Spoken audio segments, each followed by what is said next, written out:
The protests have erupted after the horrific rape of a 3-year-old child in Myanmar. More than 6,000 people have taken to the streets of the largest city of Yangon. Demonstrators marched to a police office demanding speedy and transparent justice in the child's rape. The brutal assault took place in May, but the police only arrested one suspect last week.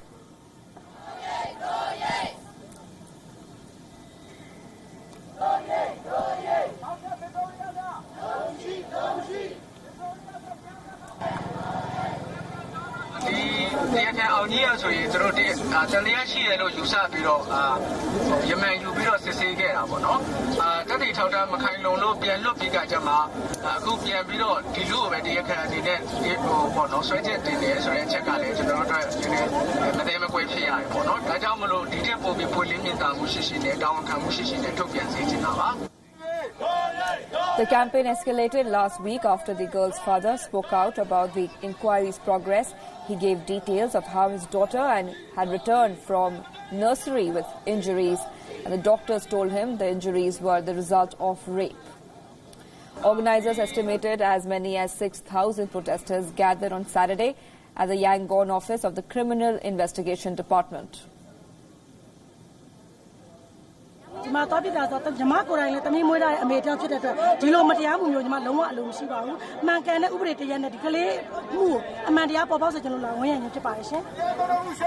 nursery has been closed down and 6 other private kindergartens in Naypyidaw are temporarily shut. Child rights experts have said that child rape is very common in Myanmar, and they hear of about 2 cases a week in just one Yangon township of 800,000 people.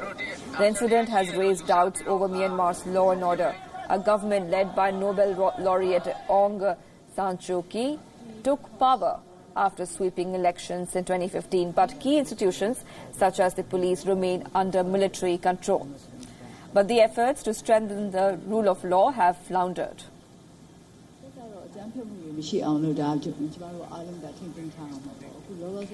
In a case that sparked outrage across the world, Indonesia's top court has jailed a woman for calling out her boss over sexual harassment. Indonesia's Supreme Court has jailed a woman who tried to report against her sexual harasser. Baik Nurul Maknoon is a teacher on the islands of Lombok. She has been charged of violating strict anti-pornography laws. She has also been ordered to pay 500 million rupiah, which is almost $34,000 US. Ini betul-betul tidak adil menurut saya. Karena di sini juga saya itu korban bagaimana kepala sekolah itu berbuat yang tidak menyenangkan ke saya. The executive director of the Legal Aid Foundation for the Press has said, and I quote here, "We are concerned about the impact of this decision because it opens a door for perpetrators of sexual violence to criminalize victims," unquote. Earlier, the lower court had called Maknoon not guilty, but the Supreme Court in fact turned that decision and has put her behind the bars for 6 months. Court documents prove that Maknoon complained of receiving, in fact, phone calls of a very sexual nature from the school's principal. Now, President Joko Widodo, who recently won a second term in the office, has said that Maknoon could seek mercy from him if she fails to find justice through judicial reviews.